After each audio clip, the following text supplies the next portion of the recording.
Hey everyone, how's it going? It's Vinny here. So today it's going to be our first official video, and I thought to start it off with our channel, I want to talk about Superior Octopus. So Superior Octopus, his first appearance was actually in Amazing Spider-Man issue number 3 in 1963 as the villain Dr. Octopus.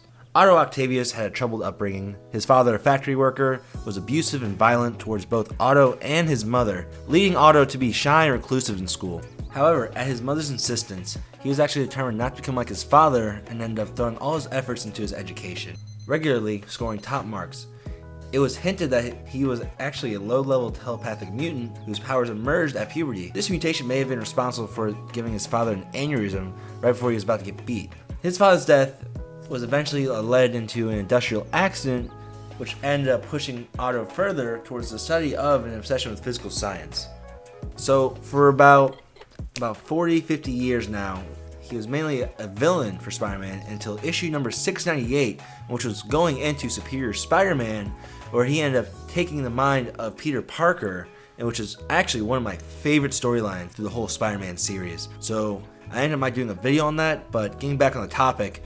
So, taking a second chance at life, Otto Octavius ends up taking the mantle of Spider-Man and kind of making his life a lot easier. As in, he wouldn't be there to watch, like say a fire happens and end up just calling the fire department because it's something that they can handle. And he ends up sending robots to kind of scout the area or scout the city. So instead of him just swinging around, he can do what he has to be done in his social life. For example, he ends up kind of separating from the main group you'd call, when I say Aunt May, MJ, and he ends up going with this girl named, I want to say it's Maria Marconi, if I'm correct. So Maria Marconi, she's a super genius, and it's really cool how they meet because when they meet, she says, "Hey, I'll help you study," and knowing that for us as the readers that Otto Octavius is actually a genius, he doesn't need this. He's just trying to get there to get close. They end up pursuing a really good relationship near the end until about the end of Superior Spider-Man when Peter Parker ends up taking his body back. And from what we know, that's kind of just done with, and she ended up working for him under as Parker Industries, because in the meantime that Peter Parker was gone, Otto Octavius built a whole company for him. And I'm not going to get into all that stuff, but so after that, Peter Parker's back, and for what we know, Otto Octavius is dead forever.